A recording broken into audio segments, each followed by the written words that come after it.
When was the last time you checked in with yourself and considered the state of your mental health? If you struggle with negative self talk, past trauma, or PTSD, this conversation is for you.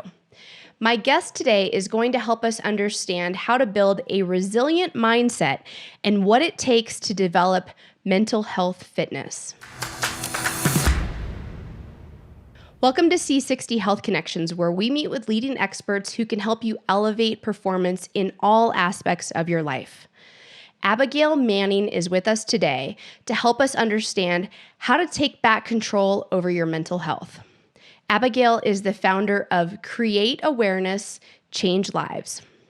Through international workshops, keynotes, and retreats, she delivers professional and personal development programs that support leadership development for healthy personal and professional transformation. Abigail combines her double communications major with focus on cognitive, social, and behavioral theories, extensive studies in mental health, research in healing modalities, and resiliency skills learned from overcoming childhood abuse, domestic violence, and post-traumatic stress. Her unique coaching method addresses the core issues that contribute to personal limiting beliefs and toxic environments. She helps her clients and their teams develop new empowered life skills. Abigail is an outdoor sports enthusiast and is a proud mom of 2 U.S. Marines, a daughter and a son. Today, through her sharing, you will learn that she has a deep, heartfelt passion for serving others, including all of our listeners here in the C60 Purple Power community. My name is Jessica McNaughton, and I'm the CEO at C60 Purple Power and shopc60.com. I'm a business executive with years of experience in corporate America, and for more than 20 years, I've been exploring various modalities in health, wellness, and spirituality. Now, before we get started, any statements or topics or products discussed today have not been evaluated by the Food and Drug Administration, and anything we discuss is not intended to diagnose, treat, cure, mitigate, or prevent any disease. So with that, let's dive right in. Abigail, it's so great to see you today. Thank you so much for joining us. Thank you, Jess, for the invitation. I'm delighted to be here. I love the disclaimer that we have to do for people out there.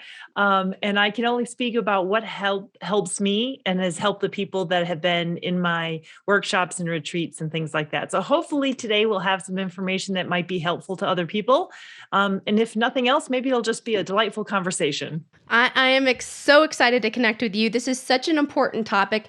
Mental health, we're in the middle of a new pandemic, and it is the mental health pandemic. So any of the wisdom and insight that you have from your years of coaching and training, I know is going to definitely benefit our audience and the community at large. So do you mind just sharing a little bit with us about your background and how you came to be an expert in this work? Sure, absolutely. And thank you for asking. So as you mentioned, I grew up, I'll start from the very beginning. I grew up with childhood abuse by both of my parents. That doesn't lead you down a road to figure out who would be an ideal partner in your future. And you try to go to the other end. And that didn't work so well. And I found myself being a solo parent of 2 kids from age 5 and 2. And then I was in a long-term relationship and I found myself in domestic violence. And that's when I was landed in the pit of PTS. And when I was a little girl at 8 years old, I looked in my mirror and I said, this is crazy. And this ends with me. Like, I'm all about love, respect, and kindness. And this is going to end with me. And what I do now is what I learned the hard, long road to getting to a state of where I feel that I thrive. I raised my 2 kids from age 5 and 2 by myself. They're now adults. They're both U.S. Marines. They've done extremely well. My daughter was Presidential Helicopter Squadron, which is a very elite type of squadron to be in. I'm really proud of her. And my son, who is currently deployed, overcame dyslexia. We worked for years and years and years together as a team and finding him the right modalities. And he overcame dyslexia and is now in intelligence. He scored so high on the ASVAB, which is like the SAT for colleges and things like that, that he got every job except for one in engineering. And so it just goes to prove that if you put your mind to it, you really can overcome a ton of obstacles and create the path that you want in this world. And you can do that for yourself and the people around you who are watching, friends, neighbors, your children. Yeah. Well, thank you for sharing that with us. And, kudos for you, like to have the awareness early on that you were going to stop the pattern, the cycle of violence, if you will. And you were intentional, it sounds like, from a very early age. Um, I really resonate with what you shared. I was raised by a single mom, and I know how hard that is. So thank you, for what you've done. And it sounds like your kids are thriving, and moms make the world go around. So thank you very much for everything that you're doing and have done. So take us on a little bit of a journey here. As you went through these traumatic events in your life, and it sounds like you sought out education that would support how to have appropriate communication in your life. Talk to us about how you found yourself doing this work specifically. Sure, absolutely. Well, that's when I went off to college, I didn't know about communication classes and behavioral sciences and cognitive development and emotional intelligence, right? So I knew pretty much the exact opposite of those things. Mhm. And to speak and communicate with clarity and kindness and conviction and healthy boundary lines. And so I soaked it up. I loved it. I thought it was fascinating. And it really helped me change the way I saw the world. I realized I wasn't alone. I wasn't crazy, that love, respect, and kindness can and will be the way that other people communicate and the people I choose to surround myself. Now, it took me a long time to get there, to really understand what that means. That's what happens when the brain is so mapped with trauma, especially since childhood, like early birth, all the way through.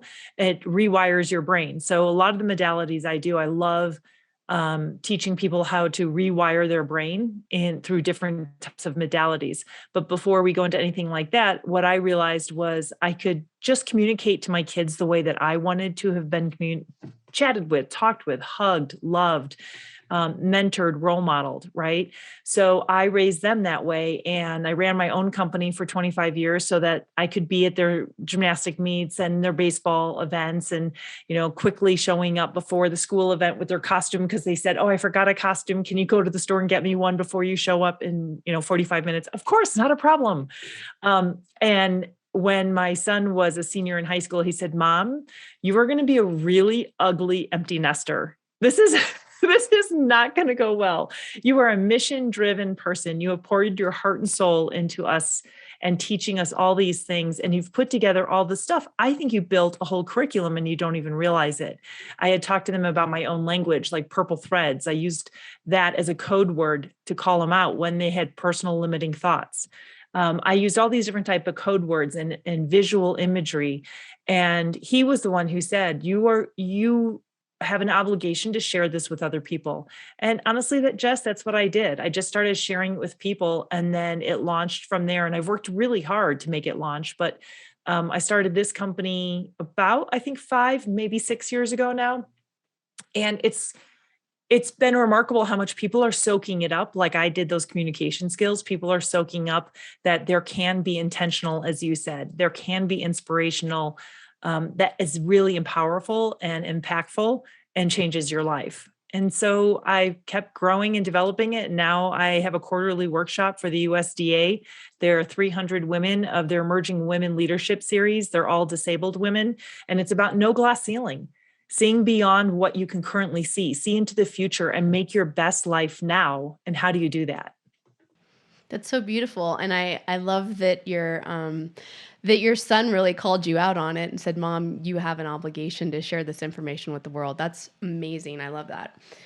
Um, all right, so where would you like to start today? Because I'd really love to draw out some of these frameworks and these tools that you have developed, and so maybe you can talk to us a little bit about.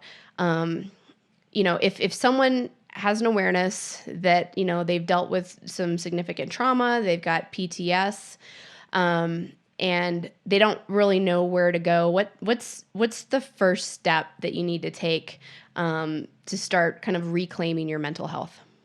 I love it. For me, I didn't even know what I didn't know. Right. And so I didn't know that I had these limiting personal thoughts. I thought they were truths. So I'll back up real fast. So part of my curriculum is purple threads. And before people get upset, because I know, this is purple, right? This is the purple power C60. That purple is the color of courage. And it takes a lot. Isn't that cool? That is cool. A lot of courage to look within, to really, truly look way deeper than skin surface. And what purple threads, and so that's one of the reasons for why I called it purple threads, because if you see the picture, the icon that I drew or I actually hired a high schooler. I love empowering other people. So I hired a young and upcoming artist when she was like a sophomore in high school, and I paid her to draw the logo for me on it. And it's about how purple threads are the lies that are woven into us. So you imagine someone who's knitting a sweater and they are knitting in all these purple colors. Well, when you look down, you see purple. You believe I am stupid. I am dumb. I am not pretty, not handsome. I am not smart enough. I'm not likable. Whatever those unworthiness statements are that I have found everybody has to some degree or another. And the concern is that you think everybody else can see the purple threads woven all over you. And so you either act different and you act bigger than you are, like an imposter syndrome. You act smaller than you are. You limit yourself. You don't go for the better job. You don't go for the bigger house or go for running a marathon because you have a limiting belief that you could not do that. It's not possible for you. And so what we do is purple threads, if you think PT, is limiting personal thoughts connected to past traumas that are physiologically tied to what we think, say, do. And I try to break it down so it's easy. So think is cognitive, say is communication, and do is behavior, because they're all tied. It all starts with what we think about ourselves and what we think about the world. It's all about what we say, not only out loud to other people, but what we say, that internal dialogue. I caught myself being so mean to me, repeating the words that I had heard from my own family of origin that I would never say to anybody else. And then behavior, do I believe it? Or do I actually get to that race's starting line and say, okay, I'm going to just do my best. So that's kind of like where people can start, is really look within and think about what your limiting personal belief is. Sometimes that's hard to do. We don't know what that is. So I recommend that people do a scan, just a visual, like kind of a stand back. And you can do this as an exercise with someone you trust. Scan your brain and scan and think about, what am I thinking about? I am stupid. I am dumb. I'm never going to make it. And then also scan your brain and to what you feel. I feel sad. I feel anxious. I feel lonely. I feel discouraged. And then recognize where you feel that in your body. So if you feel sick to your stomach, some people feel a tightened jaw. Other people feel the pain in their neck and their upper back. That is our body's early warning system that what prefrontal cortex, your smart executive thinking, is shutting off, and your fight, flight, freeze, and fawn reaction mechanism is kicking in. And then if you study why, that's sometimes when people, like, if you have that feeling, dig a couple layers deep and say, why? Why am I nervous to make this phone call? Why am I nervous to ask for a raise? I deserve a raise. Why am I nervous to go in and present my case? And that's how you can kind of find the root of your purple thread. So once you've found it, let's say you've identified, okay, I can remember that time when I was 7 and, so-and-so said this to me and it stuck with me and it really, made an impact on my life. Then what do you do next? You have the fun of pulling that thread out. And when Tell you me more about that. Okay. When you have that thread, it gets woven in, knotted, tangled. It becomes part of a tapestry of you. And so I would love for people to have grace and space for themselves, because when you start feeling and seeing that these are lies, you can feel like you're unraveling. So give yourself the time and the space and the support and the kindness when you start pulling them out. And every time you see that, and I think it's easier to see if you share with a trusted friend. So Jess, if I came to you and I said, I want you to help me. This is my limiting thought, that I'm an outsider. I don't belong. I never feel like I fit in. I would like for you to help reflect that back to me. And then what we do is, like, you and I would just say PT. If you saw something and no one knows what you're talking about, but we know it's purple thread, and you can point it out in the moment, and I can say, oh, I did say that. I did feel that way. So if I hear you say it and we've made that agreement that I'm going to support you in that way, and we're on a walk or we're talking or we're chatting on the phone, and in as sharing with me about your day or whatever is going on in your life, and I hear you say something like that, I just say PT. Yep. You can just Okay. say PT. And then at that point you realize that it's come out of your mouth. And then what do you do with it once you've had that realization and you have that trusted friend who's reflecting back to you? Beautiful. You can do a couple different things. You can literally say stop, like stop. You tell your brain, stop. I'm not going to keep going down that trajectory. I'm not going to continue to weave that lie into my thoughts, into my being, into how my visual of how I see the world, into my hearing, how I hear other people say, like, you did an okay job. Then I go down a negative spiral, right? Well, if I was good, they would have said good, forget it, stop. And then you can say one of your sentences. There's different techniques you can do. So one of the ways let me throw in real fast. So when you say stop, and this works really well with kids, there's different things called pattern interrupt, and it stops the brain from a highway from a thought or a smell or a feeling that can trigger a response that you don't want to have. You want to create new pathways in your brain, new outcomes for your life. So you can say stop. And if you are not able to stop your brain, you find yourself, you're coming back to it on the walk. 2 steps later, I'm saying something. And then 5 steps later, I'm saying something. Pattern interrupt is where you tell yourself or the other person to quickly say 3 things that are blue that they can see, because they can spot them right away. We can always find something blue. Then 3 things that you hear, and then 3 things that you smell. And the reason for this is because you're giving the brain the opportunity to literally stop and have a different job. It can't do 2 jobs at once. It can't be happy and sad at the same time. So when you give the job of the 3 things, the brain does it. It gets the happy hormones, right? It gets a hit of that. It's like, yay. But the problem is it's super easy. So it doesn't last very long. So then when you have to do hearing, it activates a different part of our brain. And then we have to try a little harder. And then we have a little bit more surge of a happy hormone. And the secret trick to it is then when you go to smell, what do you smell? We don't really use our noses like we did in caveman days or our dogs do. And so what you do is you breathe in deeply. And then you feel kind of weird. So you breathe in deeply because you want to find something. Your brain is geared towards winning. And when you breathe in the second time deeply and you can't smell something, you start laughing. That's typically what almost always happens. I'm thinking about that right now because if you said to me, smell something, I'm like, I don't smell anything in the environment that I'm in right now. So what do you there's Right. the So random laugh. But like then what? What do you do if you actually can't smell anything? right. Well, the key is that you're breathing. So Okay. breathing is one of the best things that we can do. And and then it reminds you, oh, that's right. Let me go to one of my breathing techniques. And I teach a bunch of different breathing techniques. My favorite is the 1-3, which I can explain in a second. But the other thing is it makes you laugh. When we can laugh at ourselves and laugh at silly things and laugh like, okay, this is not life or death. I'm just going to go up and do what was scaring me, but it's not like a tiger is jumping out at me, right? Right. So that's the key. It gets the brain off of that spiral. And breathing is one of the best forms of exercise. When you find a purple thread and you feel like it's going to choke you, you just do some of your different types of breathing techniques. I'm sure you've had guests on that talk about that.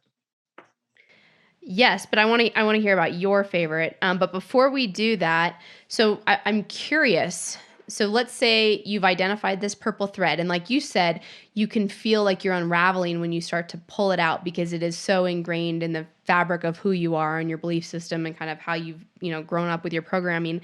So do you recommend? Are people doing a physical exercise, like literally trying to like pull it out of a place in their body, maybe where they're feeling that pain or something like that? Are they visualizing that, or is there a different process to the unwinding, the unthreading of the purple thread? I love your thinking. So yes, it's interactive, it's engaging. When the more we can put our sensory into it, the better. So when I'm Okay. having a workshop, everybody will get purple cards and they have to think it. They have to write it. So they get their arm movement in it. Then they crumple it up as much as they can. And then they have to throw it into a basket. So again, we add a little bit of comic relief humor. Then I unfold them and they know theirs is about to be read. So they're playing it over in their head. Then they have to hear it out loud, and we have someone transcribe on a board. So then they have to see it. So we're integrating all of our different senses into it. And when they see their purple thread, and most people, this is the first time they're sharing it out loud. Yeah. Most people, this is the first time they're really realizing what that limitation, we go through the process and they really realize what their purple threads, because I had tons and tons of them, what it is. And then you take ownership of being able to see it for what it is. Because when you hear all these different people around you and you look around the room and you hear all these purple threads and you're like, these are wonderful people. Who in this room? I did this with a group of 8 executive women, and one of them was about not being pretty enough. And everyone immediately started looking around the room with these very successful executive women going, who in here doesn't think they're pretty? You're all gorgeous. Like, and not only that, but what does it matter? And there was this new empathy, not only for connecting with other people, but a new empathy for ourselves, because seeing other people, we can honestly see ourselves, and we can start taking ourselves a little bit less seriously and a little bit more kindly look at it within ourselves. So as you're removing these threads, is there a process where you replace it with a new thread? I mean, I'm just thinking about when you said these are our tapestry, and if we have a lot of them, the image that comes to my mind is like a quilt. And if you were to remove all the threads, what do you put back in? Beautiful. Beautiful. If you ever want to co-teach with me, just let me know. I love the language, and I haven't thought about it as a quilt. And my beloved grandmother was an excellent quilter. And so I like that. My stepmom made me a quilt, and it's just absolutely gorgeous. And so when you were talking about that, I was thinking about like her artistry. Yes. Yes, I love it. Well, you do feel like you're going to fall apart. You do feel like if you've had as much trauma as I've been through, you do feel like there's going to be nothing left. So that's why it's important to take your right and do it, but also do it. Take responsibility. Thriving is a choice. It is not necessarily fun, but I've seen people who refuse to thrive and refuse to make those tough choices of identifying and removing, and they take the easy route out. Well, that easy route ends up leading to addiction. It ends up leading to other places that is way harder in the long run. And so what you do is you flip a dip. There's 2 sides to every coin. Did you say flip a dip? You flip a dip. Okay. All right. I like it. Little ditty, flip a dip. You have to see, like, a lot of times I'm working with military and high command and things like that. And I throw out stuff like that, and they just kind of look at me and laugh because I try to make it lighthearted, right? Like, this doesn't have to be doom and gloom. So I throw out something there, like, and I'll say it's a fad, and they use a lot of acronyms, and they're like, ma'am, what does fad stand for? I'm like, flip a dip. And then you should Tell see me them more. Yeah. What is it? are we supposed to laugh? Are we not? We don't laugh. Are we supposed to laugh? So flip a dip. And to me, flip a dip means you look at the other side of the coin. So I am dyslexic, and I was told my entire childhood until college how stupid and dumb and lazy I am. And especially by a woman who had a master's degree in early childhood education and was a teacher. And so that gets into your head, right? So many years, I thought I was stupid. I was dumb. I was never going to make it. And yet I was running a very successful company for 25 years, but I still had that in the back of my head. I had my dad saying, you're a fluke. Even a blind man can hit a baseball every now and then, things like that. And I mean, and it went way worse than that for the abuse, but that gives you an idea of what some thoughts I had woven into me, right? So the opposite of that, the flip a dip of that, is I am dyslexic, and that means I'm brilliant. I can see things in 3D. I can flip left to right. I can flip up to down. I come up with all these ideas. It's not that my brain is schizophrenic and bird, squirrel. It's that my brain is brilliant.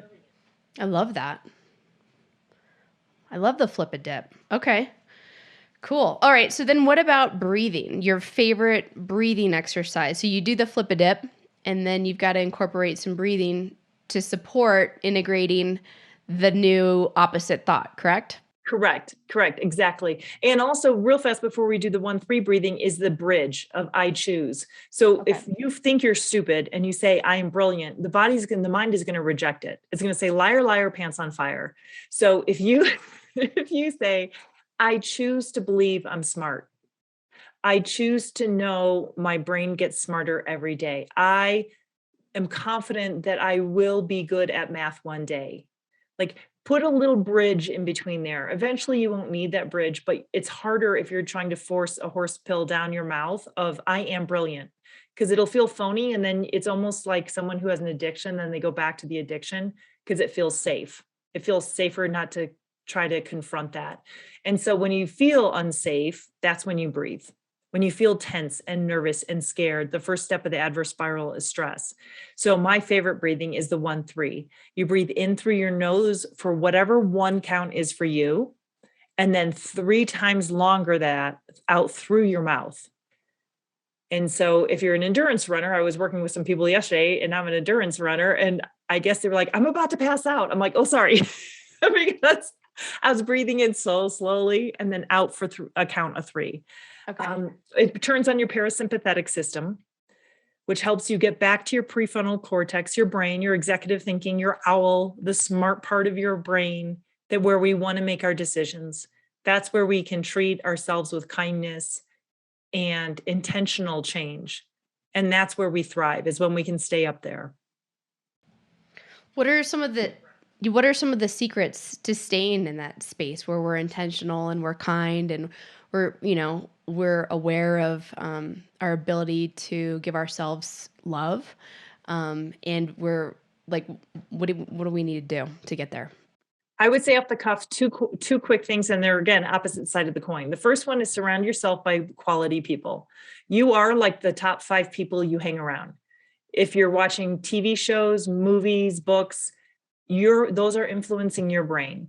The people you have lunch with, the people you go to for advice, the top 5 people are going to influence you. So Jess, if you said purple thread, and I know that we had this great relationship and you care about me, it'll change my life, right? But if you're someone I don't really care about, or you're really rude to everybody else, it kind of lowers my game. So help everybody elevate. All boats rise, right? We can do this together. Lock arms with people who are authentic and caring and want that. There are people who want to sabotage you. They don't want to see you rise. They don't want to see you shine. Give them time to adjust to that. Give them the opportunity. Communicate with them. Say, I need you on my team. I need your encouragement. And then the opposite side of that is challenge yourself. Get out of your comfort zone, because when you do, you realize you're capable of doing amazing things that you never thought were possible. And if you don't succeed in them and you fail and fall down, you realize it didn't kill you. I got farther than I thought I would. Like, maybe next time I could do this, this, and this. And then that's how you build that resilience. That's how you build that confidence. That's how you change your mindset. I love that. So I want to ask you kind of a tough question here. So, you've shared with us a little bit about growing up in an abusive environment. So can you give our audience some guidance on, if you say, like, surround yourself with quality people, and the 5 people that you hang around with the most influence you the most. What if the people that are in your environment are relatives or family members, and or maybe you're in a marriage or a relationship that's not productive? Maybe it's abusive, maybe it's toxic. Maybe you're in a work environment where you've got some just some toxic people around you. What is your advice for people who have made an intentional decision that they want to elevate? They'd like to be thriving in their life. They would like to remove themselves from those environments or from those people. Do you have any, secrets to navigating the letting go of those toxic relationships, or how to best navigate out of a toxic environment so you can make different choices and have different people come into your life that will be supportive and would lift you up? I love it. When people are manipulators and toxic, they need food. Yeah. And you're their food. When you own your own power and control, when I'm not great at math, would you please double check my numbers? How stupid, you got these totally wrong. Yes, I'm sure I got them wrong. That is not one of my superpower skills. Could you please double check it again and let me know? Like, stay factual about it. um, and you can't get triggered and they don't get any kind of response from you, they move on. When you push back with healthy boundary lines, they realize you're not an easy target anymore. And they tend to move on. They might dig in their heels a little bit longer. So if it's someone like that you can't get away from, like a boss or a parent, um, try those routes first. Just stay centered, do your breathing, do tapping, EFT, do whatever it is you need to do so that you can be centered. Have your healthy boundary line ready to go. Like, I promised myself I needed to leave by 3:15, or I have told you if this topic comes up again, the conversation is done. And then be ready to leave as well. I had to leave family of origin, right? And people have left bad bosses or toxic Yep. bosses. I always think it's best if we can probably give the first opportunity for that person to change. If we can call them out on it and say, when you said that, this is how I felt. This is how it's interpreted. Now they're going to turn it around usually and use it against you even more. You're too sensitive. I never said that. And what you're looking for is repeated mistreatment. Abuse is repeated mistreatment where a person uses manipulations to gain and maintain power and control over someone else. One-time comment, unless it's a physical assault or a sexual assault, that's just one time. Look for repeated. And when you start seeing it and you know deep down, you really know I deserve better. That's why Purple Threads is all tied to worthiness. Then you legitimately don't want to be around those people. And it won't be such a painful loss if you do decide to remove them from your life. Yeah. I think that if I could say that there was one benefit, like one like significant silver lining that came out of the last couple years was that if you did have those types of environments or people in your life, because the vast majority of us have had to isolate in one way, shape, or another, maybe you've had some time and space from some of those people. And maybe, as the world turns, maybe then you don't have to necessarily bring them back in at the same level, and you don't have to have the same level of, connection or intimacy or collaboration with those people. And, I think for me anyway, that's how I've perceived kind of like what's transpired over the last couple of years. It's just a good time to really embrace new productive relationships. Yeah. Yeah. And it's and do an assessment, right? And then Mm-hmm. adjust. I've had friends that I've had a super long time, and I've had friends that I would love to still be friends with. Yeah. And they can't make that change. One has an addiction problem, and her way is to dump it on me. Yeah. And when I finally said, I can't do it. And you call the bluff out, like, no more, then they disappear. And sometimes it's painful, but it's more painful to be with people who pull you down. It's more painful to be around people and be an enabler. For her, I was an enabler, I believe, in a lot of ways, because I made excuses for her. I knew her backstory. I felt a connection with her. I've known her since like junior high, and the traumas that she's been through, but I was making excuses for her. And I don't let my kids do that. I don't let myself do that. I don't make excuses for bad behavior.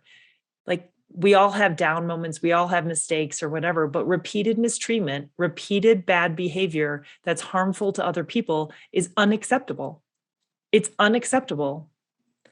And you had said something about personal responsibility, or somewhere I thought I had read that about you and the work that you do. And I love personal responsibility. And if each of us have that and maintain that, like you said, what a different world we would all be living in. And I think it's possible. I think Yeah. hurt people continue to hurt people. And Yeah. yet we can be healthy and we can stop that cycle. Yeah.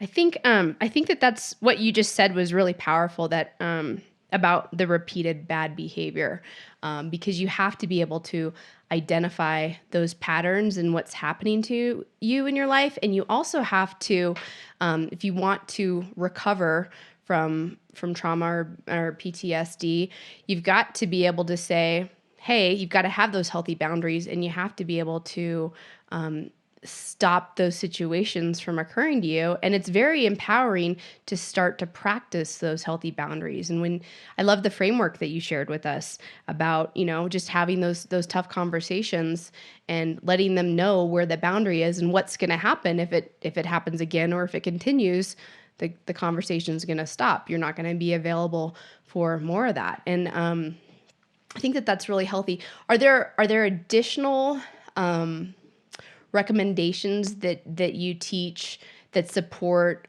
creating healthy boundaries and for communicating healthy boundaries? Yeah, absolutely. And there's other things you were talking about. Do you physically do something? We have a whole thing with the purple yarn, and it talks about why people's bandwidth narrows. And so there's obviously a lot more than we can cover here, but I Right. love that, the interaction. And I love that you said consequences, um, excuse me, about our behavior. And now I forgot what you asked me. I'm sorry.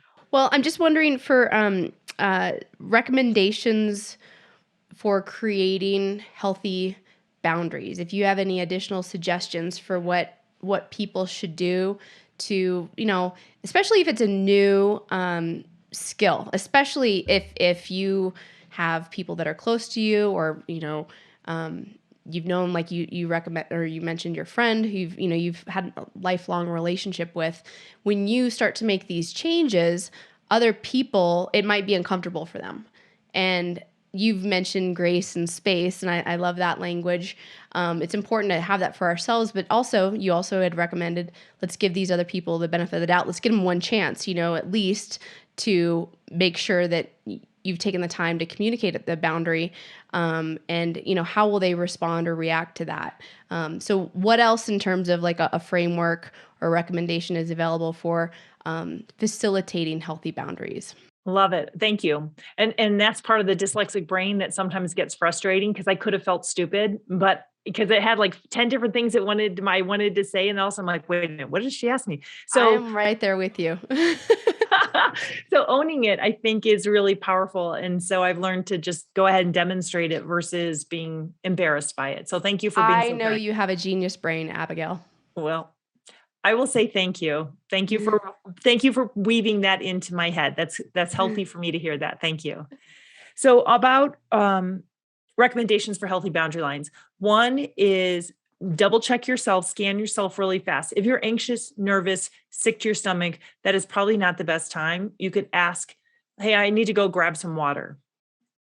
Can we talk about this tomorrow? Make sure you're in the best framework that you can be. That's ideally. That's not the way the world always works, though. So then what you can do is you can take a couple of your big, deep breaths, let them go. I like to think about where my stress is a lot of times in my stomach, and I just kind of visualize it just washing away any kind of stress that's in there, and it's all good. And I remind myself, I am smart, I am strong, I am kind, I am looking for the win. I'm looking for both of us to come out of this closer, better people, and closer unity together as a community or relationship or whatever it is. That's my goal. So that's my intent. That's what I'm going to think. That's what I'm going to say. And those are the behaviors I'm going to do. That's beautiful. What I do is I try to address it as if almost not cold, but like a lawyer, just the facts. Yesterday, when we were having coffee, you mentioned da da da. I felt hurt, and I'd like for us to talk about it. Versus any of the finger pointing language, which is shame, blame, judgment, and isolation. You should have known better. I'm not inviting you to the next party if you do that again. How could you have done that? Right? Or playing the victim card. I can't stand the victim card. And so just having ownership over it, stating it in a calm, clear, consistent way. And one of my favorite phrases, and I've done this with coaching with leadership, is when someone is really acting in a counterproductive way, we know they're stressed out. We know that they're just reacting versus responding appropriately in the best, highest form that they can. So I always love having a go-to sentence that you can use. So mine for leadership is there something I should know? Say it calmly, look the person in the eye, and wait. Zip your lip. Don't say anything else. And you would be shocked if there's trust between you and the person that you're asking that to. It is shocking how often people will say, my daughter's in the hospital, she's really sick. My husband is leaving me. My son is deployed and I don't know exactly where he's going, but I know he's in a hot spot. It shifts the entire conversation. Is there something I should know? Is there something I need? Is there something I need? Is there something I need to know? That's so powerful. I like that because you're creating some space to be empathetic towards whatever's going on, and you're not judging them for having a poor reaction. You're kind of leading with curiosity around like what else is here that I'm not aware of. Yes, perfect. And then you can get to the root of the problem and say, I can understand that. That's to be expected. And we also have an office where we have to get things done. So which of these options seem best for you? And then you give someone who's floundering, you give them solutions. You show them that you're on their team. You show them that you care. You don't allow them to go down a negative path. Would you like some time off? Is there anything I can do? Here's the crisis support phone number that I think is a really good organization. I hope that you call them and pass them a card with the number on it. You give them hope. You give them unity. You give them optimism. You give them, you're not in this alone. I care. And you need to go take care of that and not bring it here. You can't dump it on me. Yeah. That's smart. I like it. It's really good stuff. Oh, good. What else is involved in the process of pulling out the purple threads? In the process. So it would be thinking differently. Okay. I think, again, I'm going to go back to think, say, do. It's that, and it's then repeat. And when you get tired or stressed, know where you are on the adverse spiral. So the adverse spiral starts with stress and then personal thoughts, the limiting unworthiness statements, and then depression. No one wants to feel depressed. So they slide right past that step very quickly into addiction to mask the pain, feel a buzz, feel a ding, bing, or feel nothing, numb out. And that can be overworking. That could be avoiding your family by being a workaholic. That could be a shopaholic because you're feeling, unhappy in love and no one cares about me. And you just go out and rack up a huge credit card bill. Addiction comes in so many different forms. And then that usually slides down to abuse and then PTS and suicide. So being aware of where you are on the adverse spiral and then getting help, because it's a spiral staircase. You can walk back up. It's just the farther you're down it, you have to go get help. I could not have climbed out of the pit of PTS by myself. There was no way. And so being real with yourself is really important. And the final step that I always teach to people about purple threads is I call it self-commitment, because self-care, I don't tend to do it. It kind of falls off my calendar. I tend to serve other people. I'm still working on this. And that's the process. Like, it's always a process, right? So Right. Self-commitment to me is making sure I'm filling up my own cup, making sure I go trail running, making sure that I stop before a certain hour at night. Otherwise, I work all night long because I don't really want to go upstairs to an empty house. I miss my kids. So I have to stop. And if that means that I'm trying a new hobby, I created a hobby room and so far I haven't really done anything in it. I look at it, but I'm going to learn to draw and I'm going to learn to play, some little instrument. And doing self-care for you is really critical, I think, as part of this path of removing purple threads and having a thriving life. Do you have a particular like modality that's your favorite for self-care, or is it just individual? Like whatever really lights you up and makes you feel healthy and strong? Is that to help us understand kind of like what if there's a protocol for that? Yeah, I love, because usually by this point we're at the end of a workshop or something like that, and people are throwing out ideas and people are laughing and they're like, "Are you kidding? That sounds like a nightmare to me." Like they're like, "I like doing that."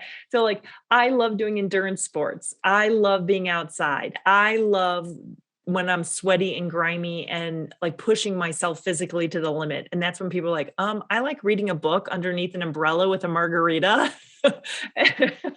So it's really up to you. And one of the best ways to jumpstart it is to get outside, get in the sunshine, get some movement going, get your feet moving, get out of your head and into your feet. That helps a lot of us who are really in our head and thinking, processing, creating. Sometimes that's why I like endurance sports, because it's the only way I get my brain to be very, very quiet. And so it's really up to you, but finding hobbies. And one of the things is if you can't find something that brings you joy and you can't think of something that brings you joy and happiness, you're on the step of depression. So many women in particular are used to giving as moms and wives and business owners that we forget like how to have fun for ourselves. And that is a step on depression. And it took a good friend to come to me to say that to me, to hold up the mirror and call purple thread on me. And they're like, okay, but you going and helping other people? I'm like, but that brings me joy. And they're like, that's wonderful. And what is just for you? Yeah. And I struggle with it. I'll be honest, I struggle with that. And it's a process that I'm working on, and I know it about me. So I'm saying it out loud so that it doesn't become this silent secret shame that is woven inside of me. It's more like, okay, now that I've said it out loud, now that I thought it and I said it, now I have to do it. When you're trying to like reconnect with that joy, for the folks that maybe have lost touch with it, do you have any recommendations about how to like rekindle joy? Yeah. First, take care of the basics. Are you sleeping? Are you hydrating? Are you eating properly? Who are you surrounding yourself with? Get some of those basics done. Get blue light out of your bedroom because you don't sleep well. Don't use computers and stuff. So the foundational 8, get those all squared away first. And then second to me is go back to when you were a kid. I don't know why, but I always ran. I ran everywhere I went, from one friend's house to the next friend. I ran as if like the fire truck was chasing behind me or something. Like there is a certain pace when I swim, when I cycle, when I lift weights. I can't do it slowly. A slow walk around the neighborhood does nothing for me. A power hike, that's when I feel joy. That's when so know what your pace is, and don't let anybody say like, why do you have to go so fast? Like when I ski really fast. There's just some joy there at that pace. So know your pace and know what brings you joy. I've loved skiing since I was a little kid. Swimming always has been meditative to me. Like I love that. It's so quiet underwater. So think about what brought you joy as a little kid and go and try it for a couple of weeks. And if it's not feeling joyful, then try something else. That's wonderful. These are all really, really fabulous reminders. Thank you so much. If what you've said today really resonates with our audience, what is the best way that they can get in touch with you? Well, we're redoing our website. So hopefully by the time this goes out, they can see the newest, latest, greatest. And that's at AbigailGManning.com. So AbigailGmanning.com. Or they can reach me directly at Abigailgmanning.com. Okay, perfect. And we're going to put all the links to the other ways people can connect with you in our show notes here.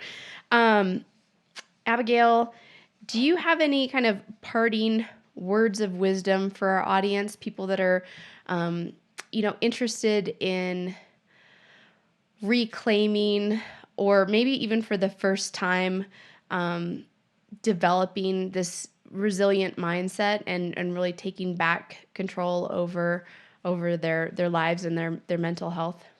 Sure. I would say there is no perfect time.